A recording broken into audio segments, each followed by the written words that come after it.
میرا شوہر 10 سال بعد دبئی سے واپس آیا تو وہ بہت بدلا ہوا تھا۔ وہ ہر وقت اپنے کمرے میں بند رہتا اور کسی سے بات نہ کرتا۔ ایک رات میں نے دیکھا کہ وہ عجیب سی زبان میں فون پر بات کر رہا ہے۔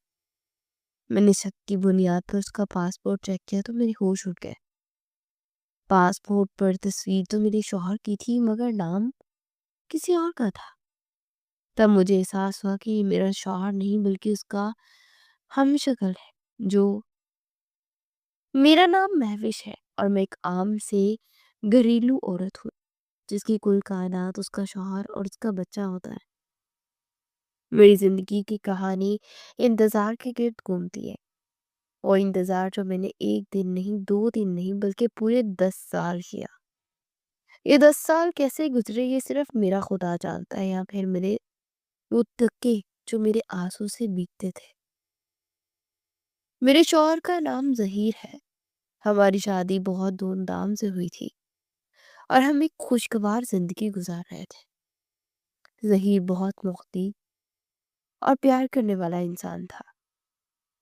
ہمارے گھر کے حالات درمیانے تھے لیکن سکون بہت تھا۔ پھر ہمارا بیٹا حارث پیدا ہوا تو اخراجات بڑھ گئے۔ ظہیر چاہتے تھے کہ وہ ہمیں ایک بہترین زندگی دیں۔ انہوں نے فیصلہ کیا کہ وہ دبئی جائیں گے۔ مجھے ان کا دور جانا گوارا نہیں تھا۔ میں نے انہیں بہت روکا۔ میں نے کہا ظہیر روکھی سوکھی کھا لیں گے مگر ساتھ رہیں گے، لیکن وہ ضد تھا۔ ان کا کہنا تھا کہ مہوش میں حارث کے مستقبل کے لیے قربانی دے رہا ہوں، بس چند سال کی بات ہے، پھر میں واپس آ جاؤں گا اور ہم اپنا گھر بنائیں گے۔ میں نے دل پر پتھر رکھ کر انہیں اجازت دے دی۔ وہ دن جب وہ جا رہے تھے میری آنکھوں سے آنسو نہیں رک رہے تھے۔ حارث اس وقت صرف 1 سال کا تھا۔ ظہیر نے اسے گود میں لیا اور پیار سے کہا اور مجھ سے وعدہ کیا اور بہت جلد میں واپس آ جاؤں گا اور روز فون کریں گے۔ ان کے جانے کے بعد گھر کاٹنے کو دوڑتا تھا لیکن میں نے ہمت نہیں ہاری۔ میں نے خود کو حارث کی پرورش میں مصروف کر دیا۔ ظہیر کا فون روز آتا، اس کی آواز سن کر میری ساری تھکاوٹ اتر جاتی تھی۔ وہ وہاں سخت محنت کرتے تھے اور اوور ٹائم لگاتے تھے تاکہ ہمیں زیادہ پیسے بھیج سکیں۔ سال گزرتے گئے، حارث بڑا ہوتا گیا اور ظہیر کے واپس آنے کی تاریخ آگے بڑھتی گئی۔ کبھی ویزے کا مسئلہ بن جاتا تو کبھی کمپنی چھٹی نہیں دیتی۔ میں نے فون پر روتے ہوئے کہتی کہ بس آ جائے، اب اور صبر نہیں ہوتا، تو ہنس کر ٹال دیتے کہ بس تھوڑا وقت اور۔ یہ تھوڑا وقت پھیلتے پھیلتے 10 سالوں پر محیط ہو گیا۔ ان 10 سالوں میں نے جوانی سے ادھیر عمری کا سفر طے کر لیا۔ حارث اب 11 سال کا ہو چکا تھا۔ وہ اپنے باپ کو صرف ویڈیو کال پر دیکھتا تھا اور اکثر پوچھتا تھا کہ امی بھابا کب آئیں گے۔ میرے پاس اسے دینے کے لیے صرف تسلیاں ہوتی تھی، لیکن پھر وہ خوشی کا دن بھی آ ہی گیا جس کا میں نے برسوں خواب دیکھا تھا۔ ظہیر کا فون آیا اور ان کی آواز میں ایک عجیب سی لرزش تھی۔ انہوں نے کہا مہوش میں واپس آ رہا ہوں ہمیشہ کے لیے، اب میں پردیس میں نہیں کاٹوں گا۔ یہ سن کر میں خوشی سے دیوانی ہو گئی۔ میں نے شکرانے کے نفل پڑھے اور پورے گھر میں مٹھائی بانٹی۔ میں نے ان کی واپسی کی تیاریاں ایسے کی جیسے کسی کی بارات آ رہی ہو۔ میں نے گھر کا پردہ صاف کیا، ان کے پسندیدہ کھانے پکانے کا مینیو بنایا اور اپنے لیے نئے کپڑے سلوائے۔ میں چاہتی تھی کہ ظہیر کو وہی مہوش ملے جسے وہ چھوڑ کر گئے تھے۔ میں نے حارث کو بھی تیار کیا اور اسے بتایا کہ تمہارے بابا آ رہے ہیں۔ وہ بچہ جو باپ کی محبت کو ترس گیا تھا، خوشی سے پھولا نہیں سما رہا تھا۔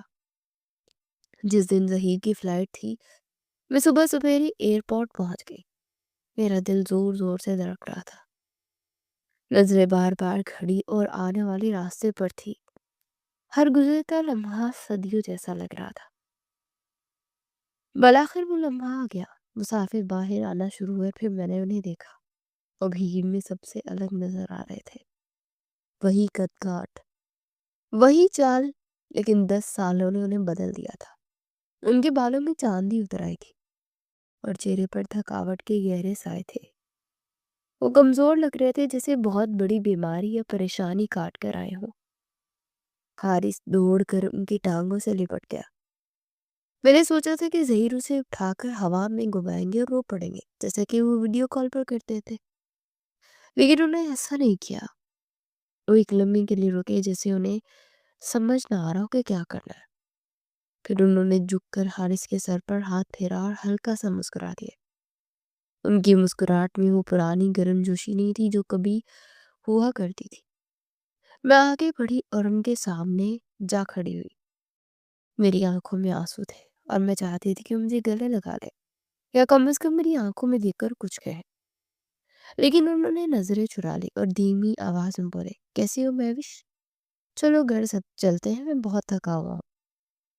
ان کا لہجہ سرد نہیں تھا، لیکن اس میں ایک عجیب سی اجنبیت تھی، جیسے وہ مجھے پہچان تو رہے ہیں مگر مجھ سے بات کرنے میں ہچکچا رہے ہیں۔ میں نے خود کو سمجھایا کہ شاید سفر کی تھکاوٹ ہے اور 10 سال بعد وطن واپسی کا دباؤ ہے۔ گھر آتے ہی وہ صوفے پر ڈھے گئے۔ حارث ان کے پاس بیٹھ گیا اور سوالوں کی بوچھاڑ کر دی۔ بابا، آپ میرے لیے کیا لائے؟ بابا دبئی کیسا ہے؟ ظہیر نے ماتھے پر ہاتھ رکھتے ہوئے کہا، بیٹا ابھی نہیں، میرے سر میں درد ہے، بعد میں بات کریں گے۔ میں جلدی سے کچن میں گئی اور ان کے لیے چائے بنائی۔ مجھے یاد تھا کہ ظہیر کو تیز میٹھی چائے پسند تھی۔ میں نے 2 چمچ چینی ڈالی اور چائے لے کر ان کے پاس آئی۔ انہوں نے چائے کا ایک گھونٹ بھرا اور ان کے چہرے کا رنگ بدل گیا۔ انہوں نے کپ واپس میز پر رکھا اور بولے، مہوش یہ کیا ہے اتنی چینی؟ تمہیں پتا نہیں مجھے شوگر کا مسئلہ ہے؟ میں حیران رہ گئی، شوگر؟ لیکن ظہیر آپ نے تو کبھی فون پر نہیں بتایا، آپ تو میٹھے کے شوقین تھے۔ وہ تھوڑا بوکھلا گئے اور نظریں جھکائے ہوئے بولے، ہاں وہ کچھ عرصہ پہلے ہی ڈاکٹر نے منع کیا ہے، میں نے تمہیں بتایا نہیں تاکہ تم پریشان نہ ہو جاؤ۔ میں نے ان کی بات مان لی اور پھیکی چائے بنا لائی، لیکن میرے دل میں ایک چھوٹا سا کھٹکا پیدا ہو گیا تھا کہ انہوں نے اتنی بڑی بات مجھ سے چھپائی کیسے۔ اگلے چند دن ظہیر کا رویہ بہت عجیب رہا۔ وہ زیادہ تر وقت خاموش رہتے۔ میں ان سے پرانی باتیں چھیڑتی تو وہ ہوں ہاں کر کے ٹال دیتے۔ ایک دن میں نے ان سے پوچھا، ظہیر آپ کو یاد ہے جب ہم مری گئے تھے اور برف باری میں پھنس گئے تھے؟ وہ خالی نظروں سے مجھے دیکھنے لگے، پھر بولے، ہاں دھندلا سا یاد ہے، حالانکہ وہ واقعہ ہماری زندگی کا یادگار واقعہ تھا جسے ہم گھنٹوں فون پر دہراتے تھے۔ ان کا بھول جانا مجھے عجیب لگا، لیکن پھر میں نے خود کو تسلی دی کہ پردیس کی ٹینشن انسان کا دماغ کمزور کر دیتی ہے۔ ایک اور بات جو میں نے نوٹ کی وہ یہ تھی کہ وہ گھر کے راستوں اور چیزوں کی جگہ بھول جاتے تھے۔ وہ اکثر باتھ روم جانے کے لیے غلط دروازے کی طرف مڑ جاتے یا پانی پینے کے لیے گلاس ڈھونڈتے رہتے، حالانکہ یہ وہی گھر تھا جہاں وہ 10 سال رہے تھے۔ جب میں ٹوکتی تو وہ کہتے، مہوش 10 سال ہو گئے اس گھر کو چھوڑے، اب عادت نہیں رہی۔ ان کی یہ دلیل بھی وزنی تھی، لیکن میرے دل کو نہیں لگتی تھی۔ ظہیر کی سب سے بڑی تبدیلی ان کا حارث کے ساتھ رویہ تھا۔ ظہیر بچوں کے دیوانے تھے، لیکن اب وہ حارث کو پیار تو کرتے تھے مگر ان کے انداز میں ایک جھجک ہوتی تھی۔ وہ حارث کی اسکول کی باتیں سنتے ضرور تھے، لیکن ان کی آنکھیں کہیں اور ہوتی تھی، جیسے وہ کسی گہری سوچ میں گم ہو۔ وہ اکثر اپنے کمرے کی کھڑکی سے باہر گھنٹوں جھانکتے رہتے، جیسے کسی کا انتظار کر رہے ہوں یا کسی سے ڈر رہے ہوں۔ ایک رات میں نے دیکھا کہ وہ اٹھ کر گھر کے سارے دروازے اور کھڑکیاں دوبارہ چیک کر رہے ہیں کہ وہ لاک ہے یا نہیں۔ میں نے پوچھا، ظہیر کیا ہوا ہے، کوئی ڈر ہے کیا؟ وہ چونک پڑے اور بولے، نہیں بس احتیاط کر رہا ہوں، آج کل حالات خراب ہے۔ لیکن مجھے ان کے چہرے پر خوف صاف صاف نظر آ رہا تھا۔ وہ کس چیز سے بھاگ رہے تھے یا کس چیز کو چھپا رہے تھے۔ ایک اور چیز جو بہت نمایاں تھی وہ یہ تھی کہ ظہیر کبھی بھی میرے ساتھ کھل کر نہیں بیٹھتے تھے۔ ان 10 دنوں میں انہوں نے مجھے وہ پیار بڑی نظروں سے نہیں دیکھا جن کے لیے میں ترستی تھی۔ وہ میرے پاس بیٹھتے تو تھوڑا فاصلہ رکھتے، اگر میرا ہاتھ ان کے ہاتھ سے چھو جاتا تو وہ غیر محسوس طریقے سے پیچھے ہٹ جاتے۔ یہ رویہ ایک بیوی کے لیے بہت تکلیف دہ تھا۔ مجھے لگ رہا تھا شاید دبئی میں ان کی زندگی میں کوئی اور عورت آ گئی ہے، اس لیے وہ مجھ سے دور ہے۔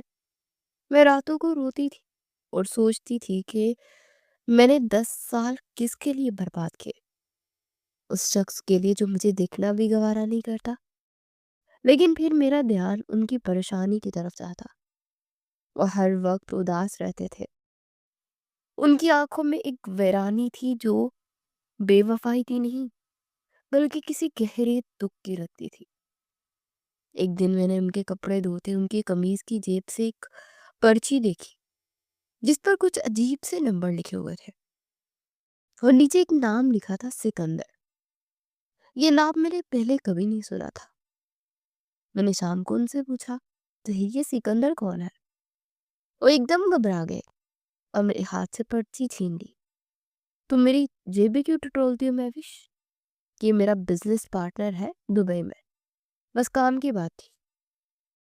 ان کا رد عمل اتنا شدید تھا کہ میں ڈر گئی۔ ظہیر کبھی مجھ پر نہیں چیختے تھے، لیکن آج ان کی آواز میں سختی تھی۔ اس واقعے کے بعد انہوں نے اپنا سامان، اپنا بٹوا اور اپنا فون ہمیشہ اپنے پاس رکھنا شروع کر دیا۔ یہاں تک کہ وہ سوتے بھی اپنے فون تکیے کے نیچے رکھتے تھے، جیسے اس میں کوئی بہت بڑا راز ہو۔ میرے شک کی جڑیں مضبوط ہوتی جا رہی تھی، لیکن میں سمجھ نہیں پا رہی تھی کہ معاملہ کیا ہے۔ کیا وہ کسی قرض میں پھنسے ہوئے ہیں؟ کیا انہوں نے کوئی جرم کیا ہے یا کوئی اور مصیبت ہے؟ میں نے حارث سے پوچھا کہ کیا بابا نے تمہیں کوئی خاص بات بتائی ہے؟ حارث نے معصومیت سے کہا، نہیں امی، بس بابا مجھ سے پوچھ رہے تھے کہ ہمارے گھر کے آس پاس کون رہتا ہے اور کیا پولیس کا تھانہ قریب ہے۔ یہ سن کر میرا ماتھا ٹھنکا۔ ظہیر پولیس کے بارے میں کیوں پوچھ رہے تھے؟ میرا دل وسوسوں سے بھر گیا۔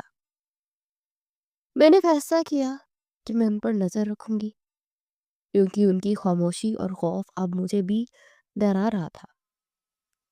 کل رات کی بات، موسم بہت خراب تھا، بارش ہو رہی تھی اور بجلی چمک رہی تھی۔ ظہیر جلدی سو جاتے تھے۔ انہوں نے کہا کہ ان کی طبیعت ٹھیک نہیں ہے۔ میں نے بھی حارث کو سلا کر لیٹ گئی، لیکن مجھے نیند نہیں آ رہی تھی۔ میرے ذہن میں ہزار سوالات تھے۔ رات کو تقریباً 2 بجے مجھے محسوس ہوا کہ ظہیر بستر پر نہیں ہے۔ میں نے آنکھیں کھول کر دیکھا تو واقعی ان کی جگہ خالی تھی۔ باتھ روم کی لائٹ بھی بند تھی۔ مجھے فکر ہوئی کہ شاید ان کی طبیعت خراب ہو گئی ہے۔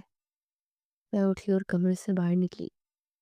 لاؤنج میں اندھیرا تھا، لیکن کچن کی طرف سے ہلکی سی روشنی آ رہی تھی۔ میں دبے پاؤں اس طرف بڑھی۔ کچن کا دروازہ تھوڑا سا کھلا تھا اور ظہیر وہاں کھڑے تھے۔ ان کی پیٹھ میری طرف تھی۔ انہوں نے کان کے ساتھ فون لگایا ہوا تھا اور بہت دھیمی آواز میں بات کر رہے تھے۔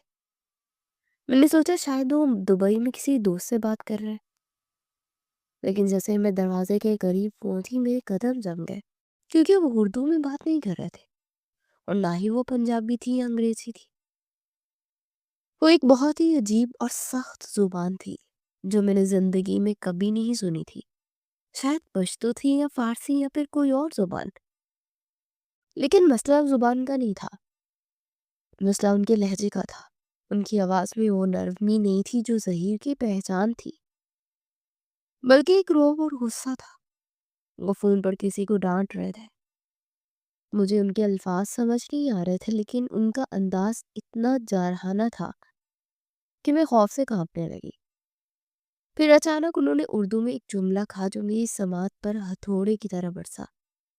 انہوں نے کہا، میں نے کہا نا میں پھنس گیا ہوں۔ وہ عورت بہت شکی ہے، وہ مجھ پر نظر رکھ رہی ہے۔ مجھے یہاں سے نکلنا ہوگا اس سے پہلے کہ میرا راز کھل جائے۔ تم لوگ کچھ کرو ورنہ ظہیر مارا جائے گا۔ یہ سنتے ہی میرا خون خشک ہو گیا۔ عورت بہت شکی ہے، یہ یقیناً میرے بارے میں تھا۔ اور اگلا جملہ، ظہیر مارا جائے گا؟ اگر یہ ظہیر ہے تو یہ کس ظہیر کی بات کر رہا ہے؟ کیا وہ اپنے آپ کو تیسرے شخص کی طرح مخاطب کر رہے ہیں؟ یا پھر یا پھر یہ جو میرے سامنے کھڑا ہے یہ ظہیر نہیں ہے؟ میرے دماغ میں ایک دھماکہ ہوا، اگر یہ ظہیر نہیں ہے تو یہ کون ہے؟ اور یہ میرے گھر میں میرے شوہر کے روپ میں کیا کر رہا ہے؟ اور میرا اصلی شوہر کہاں ہے؟ خوف کی ایک لہر میرے پاؤں سے سر تک دوڑ گئی۔ میرا دل چاہا میں چیخ ماروں، لیکن میں نے اپنے منہ پر ہاتھ رکھ لیا۔ اگر اس شخص کو پتہ چل گیا کہ میں نے اس کی بات سن لی ہے تو مجھے جان سے مار دے گا۔ میں سانس روکے وہی دیوار کے ساتھ چپک گئی۔ وہ ابھی بھی فون پر اسی اجنبی زبان میں بات کر رہا تھا۔ میرے آنسو میرے گالوں پر بہہ رہے تھے اور میں سوچ رہی تھی یہ کہ یا اللہ، یہ کس امتحان میں مجھے ڈال دیا تو نے؟ یہ اجنبی سایہ کون ہے اور اس نے میرے شوہر کے ساتھ کیا کیا ہے؟ اس خوفناک رات کے بعد میری آنکھوں سے نیند ہمیشہ کے لیے ٹوٹ گئی تھی۔ میں بستر پر لیٹی چھت کو گور رہی تھی اور میرا دل کسی خشک پتے کی طرح کانپ رہا تھا۔ میرے کانوں میں وہ جملہ بار بار گونج رہا تھا کہ ظہیر مارا جائے گا۔ یہ جملہ اس بات کا ثبوت تھا کہ یہ جو شخص میرے ساتھ کمرے میں موجود ہے وہ میرا شوہر نہیں ہے بلکہ کوئی اور ہے۔ لیکن سوال یہ تھا کہ اگر یہ ظہیر نہیں تو یہ ہو بہو اس جیسا کیوں ہے؟ کیا یہ اس کا ہم شکل ہے یا یہ پلاسٹک سرجری کا کمال ہے؟ اور میرا اصلی شوہر کہاں ہے؟ کیا وہ زندہ بھی ہے یا… میں ان خوفناک وسوسوں کے جال میں جھگڑی ہوئی تھی کہ صبح ہو گئی اور وہ شخص جو ظہیر بنا ہوا تھا جاگ گیا۔ اس نے انگڑائی لی اور میری طرف دیکھ کر حسب معمول سپاٹ لہجے میں کہا، ناشتہ بنا دو، مجھے دیر ہو رہی ہے۔ اس کا انداز اتنا نارمل تھا کہ اگر میں رات کو بات نہ سنی ہوتی تو میں کبھی شک نہ کر پاتی۔ میں نے کانپتے ہاتھوں سے اس کے لیے ناشتہ بنایا۔ وہ خاموشی سے کھاتا رہا، لیکن آج میری نظریں اس کے چہرے کا طواف کر رہی تھی۔ میں ڈھونڈ رہی تھی کہ کوئی تو فرق ہوگا، کوئی تو نشان ہوگا جو بتائے گا کہ نکلی ہے، لیکن وہ اتنا مکمل تھا کہ فرق کرنا ناممکن تھا۔ ناشتے کے بعد اس نے کہا، ویوش، مجھے کچھ پیسوں کی ضرورت ہے، گھر میں جو بھی کیش یا زیور پڑا ہے وہ مجھے لا دو، مجھے ایک ڈیل کرنی ہے۔ یہ سن کر میں چونک گئی۔ سہیل نے آج تک مجھ سے میرا زیور نہیں مانگا تھا، بلکہ وہ تو مجھے لے کر دیتے تھے۔ یعنی بہانہ بنایا، زیور تو بینک کے لاکر میں ہے اور کیش ختم ہو چکا ہے۔ وہ تھوڑا چنچلا اور بولا، ٹھیک ہے، لاکر کی چابی تو میں خود لے آؤں گا۔ میں نے کہا، چابی تو میری ماں کے پاس ہے، میں منگوا لوں گی۔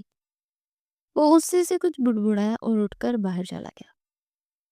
اس کے جاتے ہی میں نے دروازہ لاک کیا اور سیدھی اس کے کمرے میں گئی، اور میرے پاس وقت کم تھا اور مجھے ثبوت چاہیے تھا۔ مجھے یاد آیا کہ وہ اپنا کالا بیگ ہمیشہ الماری میں سب سے اوپر چھپا کر رکھتا تھا۔ اس کی چابی اپنے گلے میں لٹکاتا تھا، لیکن کل رات جو وہ نہانے گیا تو میں نے دیکھا تھا کہ اس نے وہ چابی اپنی پتلون کی جیب میں چھوڑ دی تھی۔ وہ پتلون ابھی ابھی کمرے میں کرسی پر لٹکی ہوئی تھی کیونکہ اس نے کپڑے بدلے تھے۔ میں نے جلدی سے اس کی پتلون کی جیب ٹٹولی تو میرے ہاتھ ایک چھوٹی سی چابی لگی۔ میرا دل زور زور سے دھڑکنے لگا۔ میں نے کرسی رکھ کر الماری سے وہ بھاری بیگ نیچے اتارا۔ بیگ کو ہاتھ لگاتے ہی مجھے ایک عجیب سی سنسنی سی محسوس ہوئی، جیسے اس میں کوئی بہت بڑا راز دفن ہو۔ میں نے کانپتے ہاتھوں سے تالا کھولا اور زپ ہٹائی۔ بیگ کھلتے ہی اندر سے سگریٹ اور کسی عجیب پرفیوم کی بو آ رہی تھی جو ظہیر استعمال نہیں کرتے تھے۔ بیگ میں سب سے اوپر کچھ کاغذات تھے جو عربی زبان میں تھے، اور ان کے ساتھ کچھ قانونی دستاویزات بھی تھی۔ میں نے انہیں ہٹا کر نیچے دیکھا تو وہاں ایک پاسپورٹ پڑا تھا۔ یہ پاکستانی پاسپورٹ تھا۔ میں نے اسے کھولا تو اس پر تصویر تو میرے شوہر کی تھی، بالکل وہی چہرہ، وہی آنکھیں۔ لیکن جب میں نے نام پڑھا تو میرے پیروں تلے سے زمین نکل گئی۔ وہاں نام ظہیر احمد نہیں لکھا تھا بلکہ سالار سکندر لکھا ہوا تھا، اور ولدیت بھی مختلف تھی۔ میرے سر میں دھماکہ ہونے لگا۔ سالار سکندر یہ کون ہے؟ اور اس کے پاس ظہیر کا چہرہ کیسے ہے؟ میں نے مزید ٹٹولا تو مجھے بیگ کی ایک خفیہ جیب سے ایک ڈائری ملی۔ میں نے ڈائری کھولی تو اس کے پہلے صفحے پر ایک تصویر لگی تھی۔ یہ تصویر دو نوجوان لڑکوں کی تھی جو بالکل ایک جیسے تھے۔ وہ دونوں جڑواں لگ رہے تھے۔ ایک لڑکا مہذب کپڑوں میں تھا، دوسرا تھوڑا لاپرواہ لگ رہا تھا۔ تصویر کے نیچے لکھا تھا ظہیر اور سالار 1995۔ یہ دیکھتے ہی مجھے سب کچھ سمجھ آ گیا۔ یہ کوئی ہم شکل یا پلاسٹک سرجری نہیں، بلکہ ظہیر کا جڑواں بھائی تھا۔ لیکن ظہیر نے تو مجھے کبھی نہیں بتایا کہ ان کو کوئی بھائی بھی ہے۔ وہ تو کہتے تھے کہ وہ اکلوتے ہیں، پر یہ بھائی کہاں سے آ گیا؟ اور اگر یہ بھائی ہے تو یہ شوہر بن کر یہاں کیوں رہ رہا ہے؟ میں ابھی ان سوالوں میں الجھی ہوئی تھی کہ اچانک مین دروازہ کھلنے کی آواز آئی۔ وہ واپس آ گیا تھا۔ میں نے خوف سے کانپنے لگی تھی۔ میں جلدی سے چیزیں واپس بیگ میں ڈالنے کی کوشش کی، لیکن گھبراہٹ میں پاسپورٹ میرے ہاتھ سے گر کر بیٹھ کر نیچے چلا گیا اور ڈائری میرے ہاتھ میں رہ گئی۔ قدموں کی آہٹ قریب آ رہی تھی۔ میں نے بیگ بند کیا اور اسے الماری میں پھینک دیا، لیکن پاسپورٹ اٹھانے کا وقت ہی نہیں تھا۔ دروازہ کھلا اور سالار اندر داخل ہوا۔ اس کی نظریں سیدھی مجھ پر پڑی جو دیوار کے ساتھ لگی کھڑی تھی، اور میرے ہاتھ میں وہ ڈائری تھی جو میں نے چھپانے کی ناکام کوشش کی تھی۔ اس نے ایک نظر الماری پر ڈالی جہاں بیگ ٹیڑھا پڑا تھا، پھر میری طرف دیکھا۔ اس کے چہرے سے وہ مصنوعی شرافت کا نقاب اتر گیا اور ایک خطرناک تاثر ابھرا۔ اس نے دروازہ لاک کیا اور آہستہ آہستہ میری طرف بڑھنے لگا۔ تو تم نے بلاخر میری چیزوں کو ہاتھ لگا ہی لیا مہوش، میں نے تمہیں منع کیا تھا نا۔ اس کی آواز اب ظہیر جیسی دھیمی نہیں تھی بلکہ بھاری اور کرخت تھی۔ میں نے ہمت جمع کی اور چیخ کر کہا، تم کون ہو؟ تم ظہیر نہیں ہو، تم سالار ہو۔ بتاؤ میرا شوہر کہاں ہے؟ تم نے اسے مار دیا نا، تم قاتل ہو۔ یہ سن کر وہ رکا اور اس کے ہونٹوں پر ایک طنزیہ مسکراہٹ آ گئی۔ اس نے کہا، مار دیا؟ اگر میں اسے مارنا چاہتا تو 10 سال پہلے مار دیتا جب ہم ملے تھے، لیکن افسوس میں اسے مار نہیں سکتا کیونکہ وہ میرا خون ہے۔ وہ کرسی کھینچ کر میرے سامنے بیٹھ گیا اور بولا، بیٹھ جاؤ مہوش۔ اب جب تم جان ہی چکی ہو تو کہ میں ظہیر نہیں، تو تمہیں پوری کہانی سننے کا حق ہے، ورنہ تم اپنی بیوقوفی میں کوئی غلط قدم ہی نہ اٹھا لو، اور اس کا نقصان مجھے نہیں بلکہ تمہارے پیارے شوہر ظہیر کو ہی ہوگا۔ ظہیر کا نام سن کر میں وہیں زمین پر بیٹھ گئی۔ میں نے روتے ہوئے پوچھا، ظہیر کہاں ہے؟ وہ ٹھیک تو ہے نا؟ سالار نے سگریٹ سلگایا۔ اب اسے چھپانے کی ضرورت نہیں تھی، اور وہ گہرا کش لے کر بولا، ظہیر زندہ ہے، لیکن وہ جس حال میں ہے اسے زندگی نہیں کہتے۔ وہ دبئی کی ایک جیل میں سڑ رہا ہے، اور اس کی زندگی کی ڈور اب میرے اور تمہارے ہاتھ میں ہے۔ جیل کا نام سن کر میرا کلیجہ منہ کو آ گیا۔ جیل؟ لیکن کیوں؟ ظہیر تو بہت شریف انسان تھے، انہوں نے کیا کیا ہے؟ سالار نے ایک لمبی سانس لی۔ اس کی آنکھوں میں ایک عجیب سی چمک آئی۔ اس نے کہا، شریف؟ ہاں، وہ بہت شریف تھا، اتنا شریف کہ بے وقوف بن گیا۔ دیکھو مہوش، مرد جتنا بھی شریف ہو عورت کی چال میں آ ہی جاتا ہے۔ یہ جملہ میرے لیے کسی بم سے کم نہیں تھا۔ عورت؟ کون سی عورت؟ میں نے تڑپ کر پوچھا۔ سالار نے بتایا کہ دبئی میں ظہیر اکیلا تھا۔ پردیس کی تنہائی انسان کو کمزور کر دیتی ہے۔ آج سے 10 سال پہلے اس کی ملاقات ایک عورت سے ہوئی جس کا نام سارا تھا۔ وہ وہاں ایک کمپنی میں کام کرتی تھی۔ ظہیر اس کے جال میں پھنس گیا۔ سارا نے اسے محبت کے سبز باغ دکھائے، اسے یقین دلایا کہ اس سے شادی کرے گی، اور ظہیر وہ بھول گیا کہ پاکستان میں اس کی ایک بیوی اور بچہ اس کا انتظار کر رہے ہیں۔ سالار کے الفاظ پگھلے ہوئے سیسے کی طرح میرے کانوں میں اتر رہے تھے۔ میرا ظہیر، جس کی قسمیں میں کھاتی تھی، وہ کسی اور عورت کے لیے مجھے بھول گیا تھا۔ مجھے یقین نہیں آ رہا تھا۔ میں نے چیخ کر کہا، تم جھوٹ بول رہے ظہیر، ایسا نہیں کر سکتا۔ سالار نے سنجیدگی سے کہا، میں جھوٹ کیوں بولوں گا؟ میں تو خود اسے بچانے آیا ہوں۔ سنو پوری بات۔ سارا کوئی عام عورت نہیں تھی، وہ ایک پیشہ ور روسر باز تھی۔ اس کا تعلق ایک گروہ سے تھا جو امیر اور شریف لوگوں کو پھنساتا ہے۔ ظہیر نے اپنے 10 سال کی کمائی، اپنی سیونگ، سب کچھ اس عورت کے قدموں میں ڈھیر کر دیا۔ اسے ظہیر کو کہا کہ ہم مل کر بزنس کریں گے اور پھر شادی کر لیں گے۔ ظہیر اندھا ہو چکا تھا۔ اس نے کمپنی کے فنڈز میں سے کچھ پیسہ نکال کر اسے دے دیا، اس امید پر کہ منافع ہوگا تو واپس رکھ دے گا۔ لیکن وہ عورت بہت چالاک تھی۔ جب اس نے دیکھا کہ ظہیر کے پاس اب کچھ نہیں بچا اور کمپنی کو بھی شک ہو رہا ہے، تو اس نے الٹا وار کیا۔ اس نے خود پولیس کو فون کیا اور ظہیر پر الزام لگایا کہ اس نے سارا کے گھر چوری کی ہے اور اس کی عزت لوٹنے کی کوشش کی ہے۔ میں منہ پر ہاتھ رکھ کے سن ہو گئی۔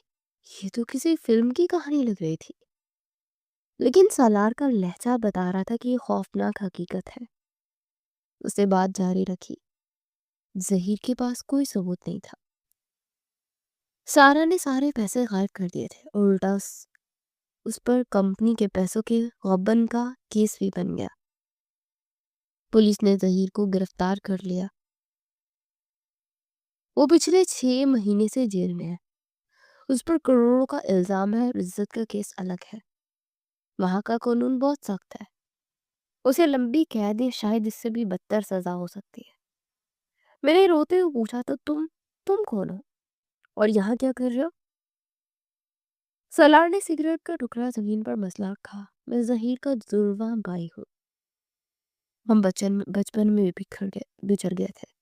میں گھر سے بھاگ گیا تھا کیونکہ مجھے پابندیاں پسند نہیں تھی۔ میں نے اپنی زندگی سڑکوں پر گزاری ہے۔ میں تھوڑا آوارہ ضرور ہوں، لڑائی جھگڑے کرتا ہوں، لیکن بغیرت نہیں۔ مجھے اتفاقاً دبئی میں ظہیر ملا تھا۔ ہم رابطے میں تھے۔ سب ظہیر پر یہ وقت آیا تو اس نے جیل میں مجھے فون کیا۔ وہ رو رہا تھا۔ اس نے کہا، سالار مجھے بچا لو، میں نے بہت بڑی غلطی کر دی ہے۔ میں اپنی بیوی اور بچے کو منہ دکھانے کے قابل ہی نہیں رہا، لیکن میں جیل میں مرنا نہیں چاہتا۔ سالار کی آنکھوں میں نمی آ کے اس نے کہا، وہ میرا خون ہے مہوش، میں اسے ایسے مرتے ہوئے نہیں دیکھ سکتا تھا۔ اس نے مجھے کہا کہ میرے پاس وکیل کرنے کے، یہ کیس سیٹل کرنے کے بھی پیسے نہیں ہیں۔ اس نے مجھے بھیجا کہ میں پاکستان جاؤں اور اس کا روپ دہاڑ کر جاؤں، کیونکہ اگر میں سالار بن کر آتا تو کبھی تم مجھ پر یقین نہ کرتی اور نہ ہی پیسے دیتی۔ اس نے کہا تھا کہ گھر بیچ دو، زیور بیچ دو، جو بھی ہو سکے بیچ کر پیسہ لاؤ تاکہ ہم اس عورت کا منہ بند کر سکیں یا وکیل کر سکیں۔ میں سکتے میں تھی۔ مجھے سمجھ نہیں آ رہا تھا کہ میں ظہیر کی بے وفائی پر رہوں یا اس کی مصیبت میں میرا دل کرچی کرچی ہو گیا تھا۔ جس شوہر کے لیے میں نے 10 سال انتظار کیا، وہ وہاں کسی اور کے ساتھ عیش کر رہا تھا، اور اب جب وہ لٹ گیا تو اسے میری یاد آئی۔ میں نے نفرت سے کہا، تو تم یہاں میرا گھر بیچنے آئے ہو اس عورت کے لیے جس نے میرا گھر برباد کیا؟ میں کیوں دوں پیسے؟ اسے مرنے دو، اسے میرے ساتھ دھوکا کیا ہے۔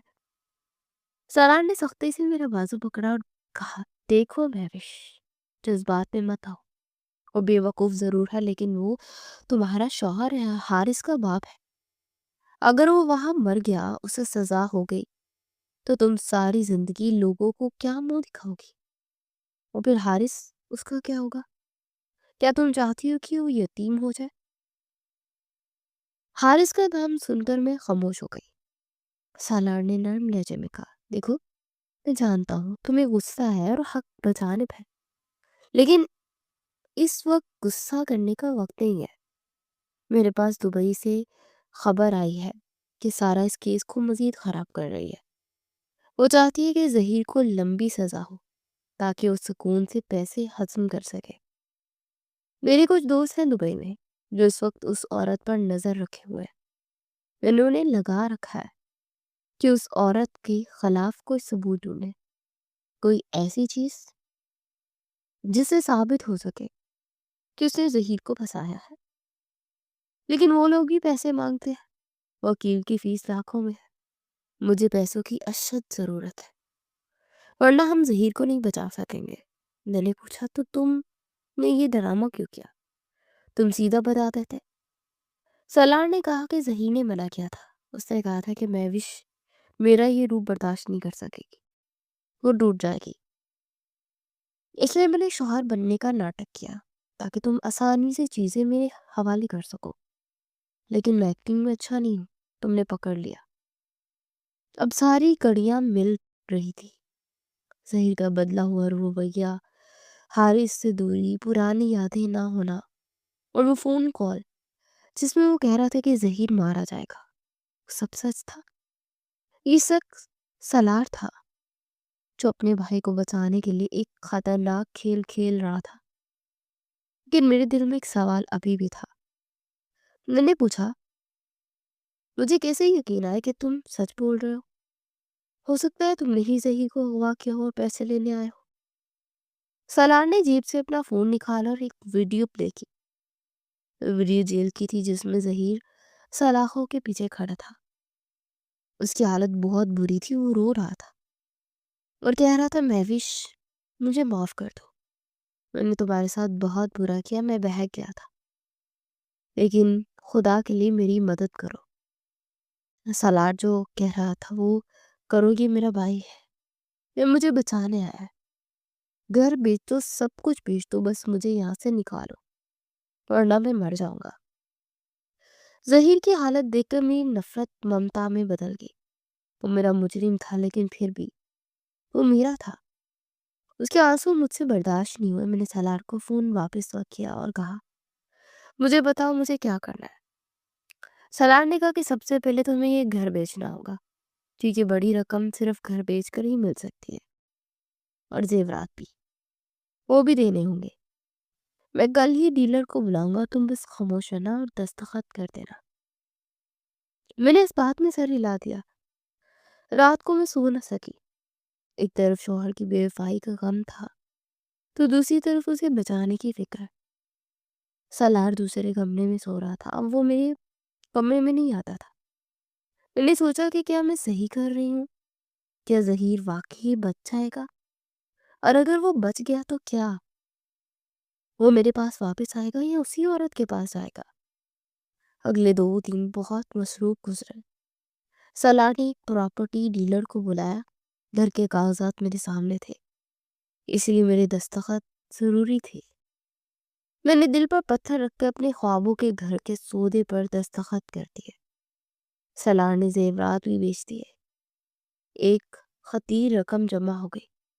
سالار نے بتایا کہ وہ یہ پیسے بذریعہ حوالہ ہنڈی دبئی بھیج رہا ہے تاکہ وکیل کی فیس ادا ہو سکے اور سارا کے خلاف ثبوت ڈھونڈنے والے بندے کو ادائیگی کی جا سکے۔ ایک دن سالار فون پر بہت خوش لگ رہا تھا، میرے پاس آیا، بولا مہوش خوشخبری ہے، میرے بندوں نے کمال کر دیا۔ وہ سارا جس ہوٹل میں رکتی ہے وہاں کی CCTV کیمرے کی کچھ فوٹیج مل گئی ہے جس میں وہ ایک اور آدمی کے ساتھ بیٹھی ہے اور ظہیر کے پیسوں کا بٹوارا کر رہی ہے، اور اس بات کا اعتراف بھی کر رہی ہے کہ اس نے ظہیر کو کیسے پھنسایا۔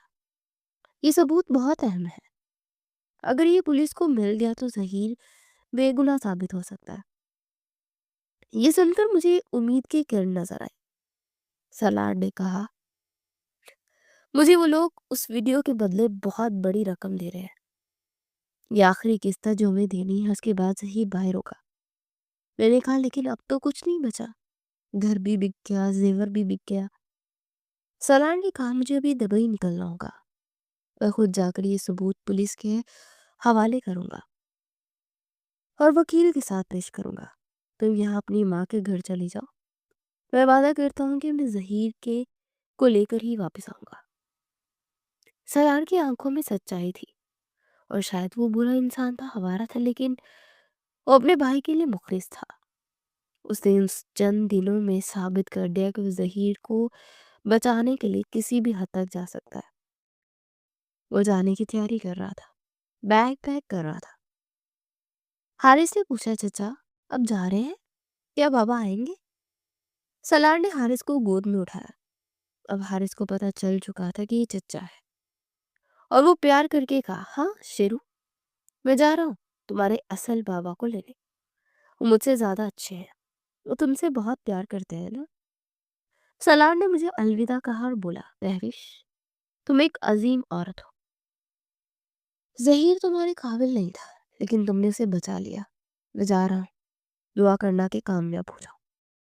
وہ چلا گیا اور میں ایک بار پھر خالی ہاتھ رہ گئی۔ نہ گھر رہا، نہ شوہر، نہ کوئی جمع پونجی۔ بس ایک امید تھی کہ سالار سچ بول رہا تھا اور ظہیر کو واپس لائے گا۔ میں اپنی ماں کے گھر شفٹ ہو گئی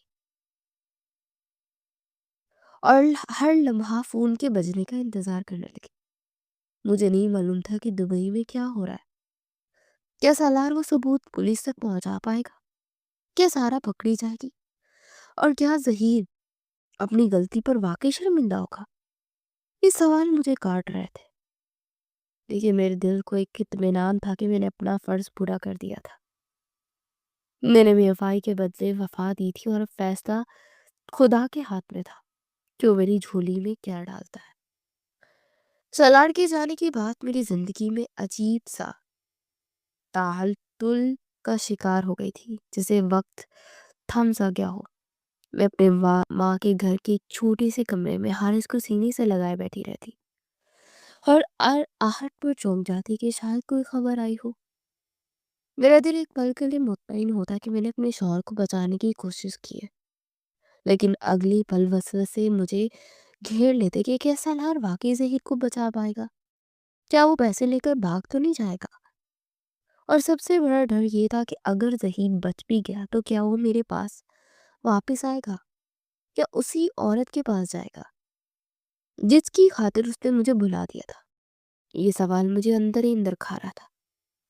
میرے رشتہ دار جو پہلے ہی میری بدقسمتی پر باتیں بناتے تھے، اب اور زیادہ تانے دینے لگے کہ دیکھو بیوقوف عورت نے اپنا بڑا بڑا گھر بیچ دیا، اب پیسے اس دیور کے حوالے کر دیے جو آوارہ گرد ہے۔ اب نہ گھر رہا نہ شوہر، سڑک پر آ گئی ہے۔ میں یہ باتیں سنتی اور خون کی گھونٹ پیتے رہ جاتی، کیونکہ وہ نہیں جانتے کہ میں نے سودا گھر کا نہیں کیا تھا، بلکہ اپنے بچے کے باپ کی زندگی کا کیا تھا، اور زندگی کی قیمت مکانوں سے زیادہ ہوتی ہے۔ دن رینگ رینگ کر گزر رہے تھے۔ سالار کو گئے ایک ہفتہ ہو چکا تھا اور اس کا کوئی فون نہیں آیا۔ میرا صبر جواب دے رہا تھا کہ اچانک 8ویں دن رات کے وقت میرے پرانے نمبر پر ایک انجان نمبر سے کال آئی۔ میرا دل زور زور سے دھڑکنے لگا۔ میں نے کانپتے ہاتھوں سے فون اٹھایا تو دوسری طرف سالار کی آواز تھی، لیکن اس بار اس کی آواز میں وہ سختی نہیں بلکہ ایک جوش اور تھکاوٹ ملی ہوئی تھی۔ اس نے کہا، مہوش مبارک ہو، آدھا کام ہو گیا ہے۔ میری سانس بحال ہوئی۔ میں نے بے تابی سے پوچھا، کیا ہوا سالار؟ کیا ثبوت مل گیا؟ ظہیر ٹھیک ہے؟ سالار نے لمبی سانس لی اور تفصیل بتانا شروع کی۔ اسے بتایا کہ دبئی پہنچتے اس نے اپنے ان دوستوں سے رابطہ کیا جو سارا کی نگرانی کر رہے تھے۔ وہ لوگ بہت ہوشیار تھے۔ انہوں نے سارا کے فلیٹ کے سامنے والے ہوٹل میں ڈیرا ڈالا ہوا تھا۔ سالار نے بتایا کہ وہ آدمی سے ویڈیو لینے گیا تھا۔ وہ بہت لالچی تھا، اس نے پہلے ہی طے شدہ رقم سے زیادہ کا مطالبہ کر دیا۔ سالار نے کہا، مہوش اگر میں وہاں اکیلا ہوتا تو شاید اس کا سر پھاڑ دیتا، لیکن مجھے ظہیر کی فکر تھی۔ میں نے اسے تمہارے زیورات کی پیسے دی اور کچھ اپنی جیب سے جو کہ اس نے اپنی پرانی سیونگ رکھی تھی، اسے دیکھ کر منہ پر بند کیا اور اس کا وہ میموری کارڈ حاصل کر لیا۔ مجھے سالار کی بات پر یقین آ گیا کیونکہ وہ واقعی مخلص لگ رہا تھا۔ سالار نے مزید بتایا کہ ویڈیو میں صاف صاف نظر آ رہا تھا کہ سارا اپنے بوائے فرینڈ کے ساتھ بیٹھی ہے اور شراب پی رہی ہے، اور ہنس ہنس کر بتا رہی کہ کیسے اس نے اس پاکستانی بیوقوف ظہیر کو لوٹا اور اسے مجھ پر اندھا اعتبار کیا۔ میں نے اس کے سارے پیسے اپنے خفیہ اکاؤنٹ میں ٹرانسفر کر لیے اور وہ اس سے شور مچایا اور میں نے الٹا اسے چوری اور عزت کی الزام میں اندر کروا دیا اور وہ وہیں سڑ کر مر جائے گا۔ ہم ان پیسوں سے یورپ شفٹ ہو جائیں گے۔ یہ ویڈیو ایک ناقابل تردید ثبوت تھا۔ سیلار نے بتایا کہ وہ ویڈیو لے کر سیدھا دبئی پولیس کے ہیڈ کوارٹر گیا، وہاں سے بڑے آفیسر سے بات کی اور نے بتایا کہ اس کا بھائی بے گناہ ہے۔ پولیس والے پہلے تو سیلار کی بات سننے کو تیار نہیں تھے کیونکہ ظہیر کا کیس بہت بگڑا ہوا تھا اور سارا نے بہت مضبوط جال بنا رکھا تھا، لیکن جب سیلار نے وہ ویڈیو چلائی تو پولیس آفیسر کا چہرے کا رنگ بدل گیا۔ ویڈیو میں سارا نہ صرف ظہیر کو پھنسانے کا اعتراف کر رہی تھی بلکہ اس نے دبئی کے کچھ اور تاجروں کو بھی اسی طرح لوٹنے کا ذکر کیا تھا۔ پولیس کو سمجھ آ گئی کہ یہ معمولی گھریلو جھگڑا نہیں بلکہ ایک منظم گروہ ہے جو لوگوں کو بلیک میل کرتا ہے۔ آفیسر نے اسی وقت سارا کی گرفتاری کا حکم جاری کیا۔ سالار نے بتایا کہ میوش میں پولیس کی ٹیم کے ساتھ گیا تھا تاکہ اپنی آنکھوں سے اس عورت کا انجام دیکھ سکوں۔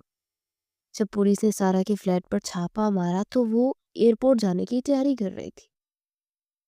اس کے پاس 2 ٹکٹ تھے اور بیگ بھرے ہوئے تھے۔ وہ فرار ہونے والی تھی۔ پولیس کو دیکھتے ہی اس کی ہوش اڑ گئے۔ اس سے پہلے تو شور مچایا کہ لوگ مجھے ہراساں کر رہے ہیں، لیکن جب آفیسر نے اس کے سامنے وہ ویڈیو چلائی اور ہتھ کڑی لہرائی تو وہ بیگی بلی بن گئی۔ پولیس نے اسے گرفتار کر لیا اور تھانے لے آئی۔ مجھے یہ سن کر ایک عجیب سا سکون ملا کہ مکافاتی عمل شروع ہو چکا ہے۔ سالار نے بتایا کہ تھانے میں تھوڑی سی سختی اور پوچھ گچھ کے بعد سارا ٹوٹ گئی کہ وہ عادی مجرمہ ہے اور اسے ڈر تھا کہ اگر اسے سچ نہ بتایا تو وہ ایک لمبی قید ہوگی۔ اس نے اعتراف کر لیا کہ ظہیر بے گناہ ہے اور اس نے ظہیر کو بسایا تھا۔ اسے یہ بھی بتا دیا کہ اس نے ظہیر کے پیسے کہاں چھپائے ہیں۔ پولیس نے اس کے اکاؤنٹس منجمد کر دیے اور ظہیر کی رہائی کے احکامات جاری کر دیے۔ یہ سب سن کر میری آنکھوں سے شکرانے کے آنسو بہنے لگے۔ تو ظہیر کب باہر آئیں گے؟ میں نے پوچھا۔ سالار نے کہا کاغذی کارروائی میں 1-2 دن لگیں گے، لیکن اب وہ آزاد ہے میوش، تم نے اسے بچا لیا۔ فون بند ہونے کے بعد میں سجدے میں گر گئی۔ میں نے اللہ کا شکر ادا کیا کہ میری قربانی رائے گاہ نہیں گئی۔ اگلے 2 دن میں نے جاگ کر گزارے اور پھر وہ فون آیا جس کا میں نے مہینوں انتظار کیا تھا۔ یہ سالار کا نہیں بلکہ ظہیر کا فون تھا۔ فون کی اسکرین پر انجان نمبر دیکھ کر میرا دل دھک سے رہ گیا۔ میں نے ہیلو کہا تو دوسری طرف ایک کمزور اور ٹوٹی ہوئی آواز آئی، میوش۔ یہ ظہیر تھے، لیکن ان کی آواز میں وہ روب اور مات نہیں تھا جو پہلے ہوتا تھا، بلکہ شرمندگی اور ندامت کا بوجھ تھا۔ میں کچھ بول نہ سکی بلکہ میری ہچکی بند ہو گئی۔ ظہیر رو رہے تھے، وہ بچوں کی طرح رو رہے تھے۔ میوش، مجھے معاف کر دو، میں کتنا بدبخت ہوں۔ میں نے تمہارے ساتھ کیا کیا اور تم نے میرے ساتھ کیا کیا۔ میں اس قابل نہیں ہوں کہ تمہارا نام بھی لے سکوں۔ میں نے بہت مشکل کہا، آپ خیریت سے؟ بس اتنا بتا دے۔ انہوں نے کہا ہاں، میں جہنم سے نکل آیا ہوں، لیکن میرا ضمیر مجھے ملامت کر رہا ہے۔ سالار نے مجھے سب بتایا کہ تم نے گھر بیچ دیا، اپنا زیور بیچ دیا، صرف مجھے بچانے کے لیے، اس شخص کو بچانے کے لیے جس نے تمہیں دھوکہ دیا۔ میں نے کہا ظہیر، آپ میرے شوہر ہیں اور حارث کے باپ ہیں، میں آپ کو مرنے کے لیے نہیں چھوڑ سکتی تھی۔ اب ان باتوں کا وقت نہیں ہے، آپ بس جلدی سے واپس آ جائیں۔ ظہیر نے بتایا کہ سارا سے ریکوری ہو گئی ہے۔ پولیس نے سارا کے خفیہ اکاؤنٹ سے وہ سارے پیسے برآمد کر لیے جو اس نے ظہیر سے لوٹے تھے، اور کچھ اضافی رقم بھی ہر جانے کے طور پر ملی ہے۔ ظہیر نے کہا مہوش، میں یہاں سب کچھ بیچ رہا ہوں، اپنا کاروبار، اپنی گاڑی، سب کچھ۔ اب میں ایک پل بھی اس شہر میں نہیں رہنا چاہتا جس نے مجھ سے میرا شرافت، میرا سکون چھین لیا۔ میں سب کچھ سمیٹ کر واپس آ رہا ہوں، ہمیشہ کے لیے۔ میں نے فون رکھ دیا اور حارث کو گلے لگا لیا کہ بیٹا تمہارے بابا آ رہے ہیں۔ ایک ہفتے بعد میں دوبارہ ایئرپورٹ پر کھڑی تھی، لیکن اس بار میرے احساسات بہت مختلف تھے۔ جب پہلی بار جیلی ظہیر یعنی سالار کو لینے آئی تھی تو خوشی اور امید تھی، لیکن آج میرے دل میں عجیب سی اداسی اور خوف تھا۔ مجھے نہیں معلوم تھا کہ جو ظہیر واپس آ رہا ہے وہ میرا ہی پرانا وہی شوہر ہوگا یا ایک ٹوٹا ہوا مجرم ہوگا۔ تھوڑی دیر بعد لاؤنج کا دروازہ کھلا اور دو لوگ باہر آئے۔ ایک سالار تھا جو پر اعتماد لگ رہا تھا اور دوسرا ظہیر۔ اسے دیکھ کر میرا دل کٹ گیا۔ وہ بہت کمزور ہو چکا تھا، اس کی آنکھیں اندر دھنسی ہوئی تھی اور کندھے جھکے ہوئے تھے جیسے اس پر دنیا جہان کا بوجھ ہو۔ وہ نظریں اٹھا کر چلنے کے بھی قابل نہیں رکھ رہا تھا۔ حارث بابا کہہ کر وہ بھاگا۔ ظہیر نے حارث کو دیکھا اور وہیں گھٹنوں کی بل بیٹھ کے اس نے حارث کو سینے سے لگایا اور دہاڑے مار مار کر رونے لگا۔ ایئرپورٹ پر موجود لوگ حیرت سے اسے دیکھ رہے تھے، لیکن ظہیر کو کسی کی پرواہ نہیں تھی۔ اپنے بیٹے کو چوم رہا تھا، معافی مانگ رہا تھا۔ میں آہستہ آہستہ چلتی ان کے پاس گئی۔ سالار ایک طرف ہٹ گیا اور اس نے مجھے نظروں ہی نظروں میں سلام کیا، جیسے کہہ رہا ہوں کہ میں نے اپنا وعدہ پورا کر دیا۔ ظہیر نے سر اٹھایا، مجھے دیکھا۔ ان کی آنکھوں میں اتنی ندامت تھی کہ میں ان سے نظریں ہی نہیں ملا سکی۔ وہ میرے قدموں میں جھکتے ہوئے بولے کہ میں نے انہیں تھام لیا۔ میں نے کہا ظہیر تماشا نہ بنائے، گھر چلے۔ ہم گاڑی میں بیٹھ کر گھر آئے، جو اب کرائے کا چھوٹا سا مکان تھا۔ راستے بھر ظہیر میرا ہاتھ پکڑے روتے رہے۔ وہ بار بار کہتے رہے میں اندھا ہو گیا تھا مہوش، اس عورت نے مجھ پر کوئی جادو کر دیا تھا۔ مجھے تم اور حارث یاد ہی نہیں رہے۔ مجھے لگتا تھا کہ وہ مجھ سے محبت کرتی ہے، لیکن وہ ڈائن تھی۔ اس نے مجھے نچوڑ لیا اور تم جسے میں نے ٹھکرایا، تم نے اپنا سب کچھ لٹا کر مجھے بچایا۔ گھر پہنچ کر سالار نے ہمیں اکیلا چھوڑ دیا اور کہا کہ کچھ دنوں تک اپنے کسی دوستوں کے پاس رہے گا۔ کمرے میں آ کر ظہیر نے مجھے وہ بیگ تھمایا جو ساتھ لائے تھے۔ یہ پیسوں سے بھرا ہوا تھا۔ انہوں نے کہا مہوش، یہ جو سارے پیسے جو پولیس نے ریکور کیے اور جو میں نے اپنا کاروبار بیچ کر حاصل کی، یہ رقم اس گھر کی قیمت سے کہیں زیادہ ہے جو تم نے بیچا تھا۔ تم آج ہی نیا گھر لوگی، سب سے مہنگے علاقے میں۔ میں تمہیں وہ ساری خوشیاں دوں گا جو میں نے چھینی تھی۔ میں نے بیگ ایک طرف رکھ دیا اور ان کے سامنے بیٹھ گئی۔ میں نے کہا ظہیر پیسے واپس آ سکتے ہیں، گھر بھی نیا بن سکتا ہے، لیکن وہ اعتبار جو ٹوٹ گیا ہے وہ کیسے جوڑے گا؟ وہ 10 سال کا انتظار جس کا صلہ آپ نے بے وفائی سے دیا، وہ کیسے واپس آئے گا؟ ظہیر نے میرا ہاتھ اپنے سر پر رکھا اور قسم کھائی مہوش میں جانتا ہوں میرا زخم بہت گہرا ہے، دیا ہوا، اور شاید یہ کبھی نہ بڑھے، لیکن میں وعدہ کرتا ہوں کہ میری باقی زندگی صرف تمہاری غلامی میں گزرے گی۔ میں اپنی ہر سانس سے تمہارا یہ قرض چکاؤں گا۔ میں بھٹک گیا تھا، لیکن اللہ نے مجھے ٹھوکر مار کر سمجھایا کہ اصل ہیرا گھر میں ہے، اور میں کانچ کے ٹکڑوں کے پیچھے بھاگ رہا تھا۔ مجھے ایک موقع دے دو، صرف ایک موقع، میں تمہیں کبھی شکایت کا موقع نہیں دوں گا۔ ان کے آنسو اور تڑپ نے میرے دل کو پگھلا دیا۔ آخرکار وہ شوہر تھے اور انسان خطا کا پتلا ہے۔ میں نے سوچا کہ اگر اللہ معاف کر سکتا ہے تو میں کون ہوتی ہوں؟ میں نے ان کے آنسو پوچھے اور کہا میں نے آپ کو معاف کیا ظہیر، اپنے لیے نہیں بلکہ حارث کے لیے، اور اس محبت کے لیے جو میں نے 10 سال آپ سے کی تھی۔ لیکن یاد رکھیے گا اب یہ رشتہ بہت نازک ہے، اسے دوبارہ ٹوٹنے مت دیجیے گا۔ ظہیر نے مجھے گلے لگا لی اور ہم دونوں دیر تک روتے رہے۔ اس رونے میں ہمارے سارے گلے شکوے بہہ گئے۔ اگلے چند دنوں میں ظہیر نے اپنے وعدے کے مطابق شہر کے ایک بہترین علاقے میں گھر خریدا اور اسے میرے نام کر دیا۔